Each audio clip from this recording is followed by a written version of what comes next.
तो हमारा 16 number question जो है, सभी वृत्त और वर्ग होते हैं, all this circles and squares. तो मैं आपको फिगर के थ्रू समझाता हूँ। ये सर्कल है और ये वर्ग है। तो सिंपल सा कंसेप्ट है, कॉन्ग्रुएंट को वैसे डिटेल्स में समझेंगे। अब यहाँ पे हम एमसीक्यू कर रहे हैं, तो आप समझिए कि कोई भी सर्कल कॉन्ग्रुएंट यानी सर्वांगसम तब होगा जब दोनों की रेडियस आपस में इक्वल होगी, और स्क्वायर दोनों कॉन्ग्रुएंट यानी सर्वांगसम कब होगा, जब दोनों की साइड आपस में, मतलब दोनों स्क्वायर के साइड आपस में इक्वल होंगे। बट सिमिलर में ऐसा सीन नहीं है, सिमिलर में एक जैसा होता है, यानी जितनी भी सर्कल्स हैं वो चाहे रेडियस 5 सेंटीमीटर ले लो या रेडियस आप 10 सेंटीमीटर ले लो, रेडियस से लेना देना नहीं है, जितनी भी सर्कल्स हैं सब आपस में क्या है, सिमिलर है। वैसे ही क्योंकि all sides of squares are equal, तो ये सिमिलर हो जाएगा। बट कॉन्ग्रुएंट होने के लिए सर्कल में ये कंडीशन है कि रेडियस इक्वल होना चाहिए, और स्क्वायर में ये कंडीशन है तो उसके साइड इक्वल होना चाहिए। तो ऑप्शन नंबर बी सही है, यानी समझो। माय डियर स्टूडेंट्स, तो इस मंथली एग्जाम की सबसे बड़ी खूबसूरती ये है कि इसमें आपको हर चैप्टर से लगभग क्वेश्चन है। तो यहाँ पे हम क्वेश्चन देखेंगे, ये जो क्वेश्चन नंबर 17 है वो चैप्टर 6 से यानी ट्रायंगल वाले चैप्टर से है। यहाँ पे दो ट्रायंगल अपने को दिया हुआ है, ABC एंड ट्रायंगल डी। इसमें दिया हुआ है angle A equal to D, angle B equal to E तथा angle C equal to angle F। हमें फाइंड करनी है value of AB by D. तो सबसे पहले मैं फिगर बना देता हूँ, थोड़ा क्लियर समझ में आएगा। मैं बनाता हूँ एक ट्रायंगल ABC और दूसरा ट्रायंगल बनाता हूँ DEF, और इसमें क्वेश्चन के हिसाब से कह रहा है according to question angle A equal to angle D, ये वाले एंगल, और एंगल B जो एंगल है वो किसके इक्वल है, एंगल A के, और एंगल C किसके इक्वल है, एंगल C जो है वो F के इक्वल है। तो जाहिर सी बात है सिमिलरिटी से ये सिमिलरिटी से ये दोनों ट्रायंगल सिमिलर हो गया मेरा, यानी ट्रायंगल ABC मेरा सिमिलर हो गया किसके, ट्रायंगल DEF के। अब जो है जब ये ट्रायंगल सिमिलर हो गया तो मेरे को रेशियो निकालना है, यानी AB बाई डी। अब देखो ध्यान से समझना, AB अपॉन डी, तो सेकेंड में मैं लेता हूँ BC बटा EF। BC किसके, कॉरेस्पॉन्डिंग साइड्स। अगर एंगल कॉरेस्पॉन्डिंग एंगल्स इक्वल है तो कॉरेस्पॉन्डिंग साइड सेम प्रोपोर्शन में होगा, यानी AC बाई क्या हो जाएगा फिर D।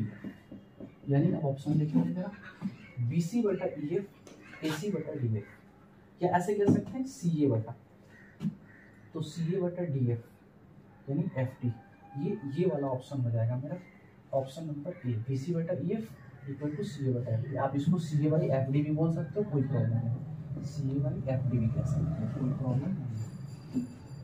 क्वेश्चन नंबर 18 की तरफ हम बढ़ते हैं। नेक्स्ट क्वेश्चन हमारा, तो मैं सबसे पहले ये बता दूं, ये जो क्वेश्चन है ना, ये क्वेश्चन चैप्टर 12 से ही क्वेश्चन है, तो इसका फिगर के थ्रू आपको ज़्यादा समझ में आएगा। मैं इसका फिगर बनाता हूँ, फिगर कुछ इस तरीके से होता है।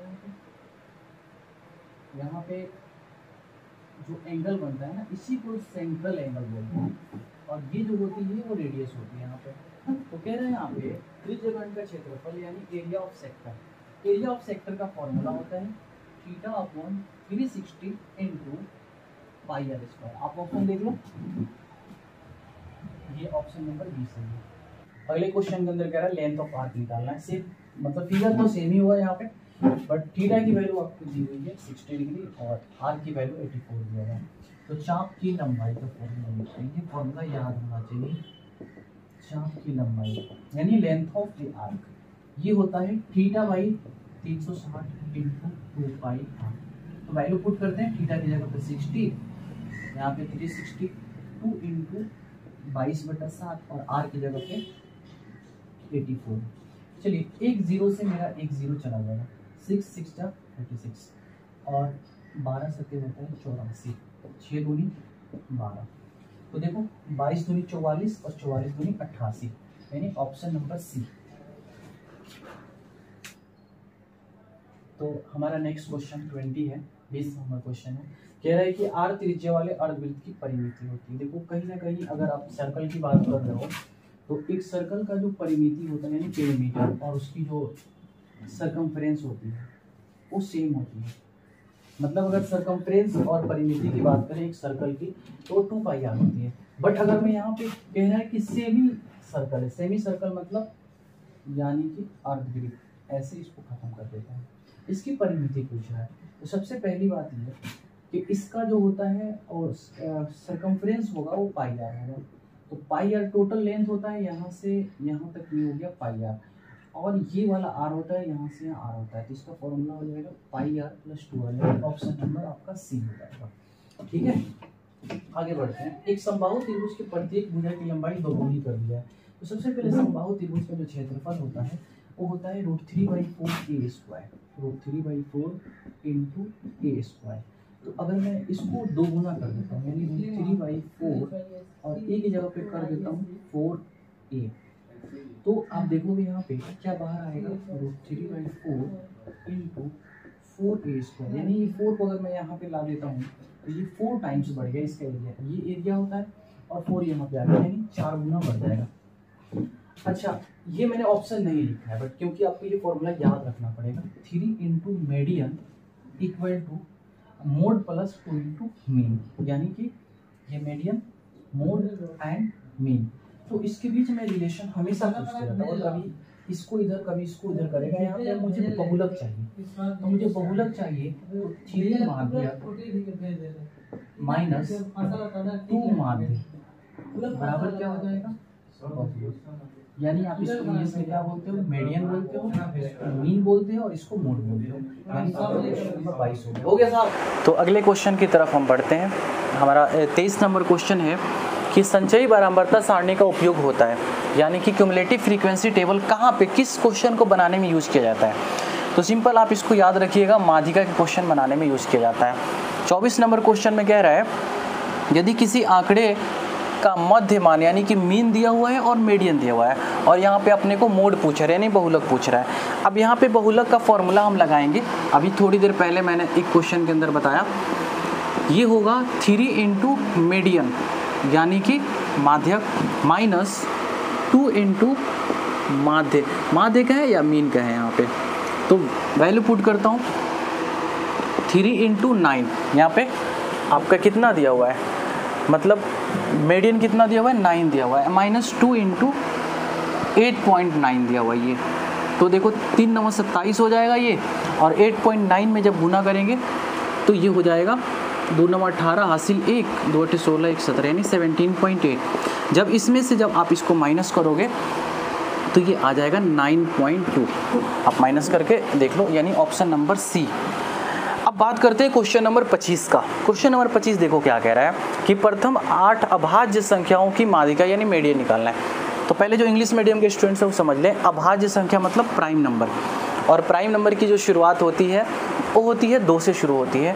तो फर्स्ट 8 प्राइम नंबर की हमें मीडियन निकालनी है। तो पहले सबसे पहले ना इसको असेंडिंग ऑर्डर में लिखना होता है। कभी भी आपको मीडियन निकालना होगा तो सबसे पहले 2 3 5 7 9 प्राइम नंबर नहीं होगा, 11 13 17 और 19। आपको यहाँ पे मैंने 8 जो है ना प्राइम नंबर लिख दिया अभाज्य संख्या, यानी 2 2 4 2 6 और 2 8। अब मुझे इसका मीडियन निकालना है। तो मीडियन निकालने का सिंपल सा तरीका, अगर ये ऑड होता तब तो बीच वाला हो जाता, बट यहाँ पे इवन आ गया। तो ऐसी सिचुएशन में आप क्या करोगे, MCQ बना रहे हो तो आप देख लो, इधर से 3 और इधर से 3, बीच में कौन सा बच गया 2।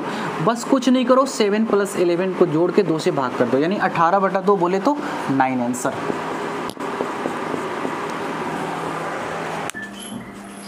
तो नेक्स्ट क्वेश्चन की तरफ बढ़ते हैं। बहुत ही ज़बरदस्त क्वेश्चन है ये, और ऐसे बहुत सारे क्वेश्चंस आते हैं आपके सामने। तो फर्स्ट n यानी प्रथम n प्राकृत संख्याओं का योगफल यानी sum of first n natural number.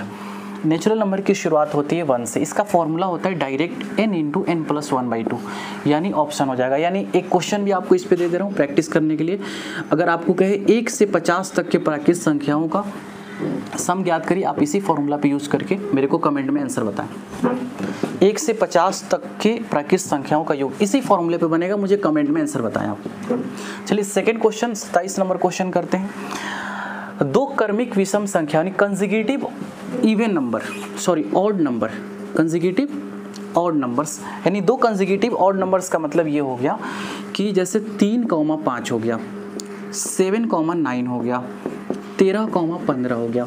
तो इन सब ये जो संख्या का सम होगा यानी योग होगा वो हमेशा किससे डिविजिबल होगा।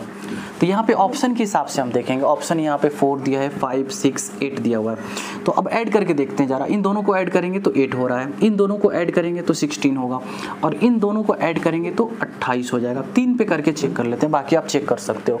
इसको डिवाइड करोगे तो ये 4 से डिवाइड हो जाएगा, ये भी 4 से डिवाइड होगा, और ये भी 4 से डिवाइड हो जाएगा, यानी विभाज्य हो जा रहा है। बट 6 से ये ऐसा नहीं हो रहा है, 8 से तो कुछ हो रहा है, जैसे 8 से ये हो जाएगा, ये हो जाएगा, बट ये नहीं होगा।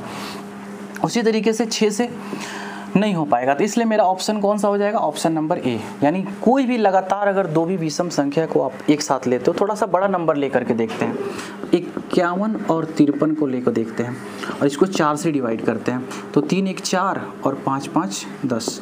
आप देखोगे 4 दूनी 8 और 4 6 24, यानी कि जो भी लगातार विषम संख्या है, ऑड नंबर है, और उनको जोड़ रहे हो तो आराम से वो 4 से डिविजिबल हो जा रहे हैं, यानी 4 से विभाजित हो जा रहा है।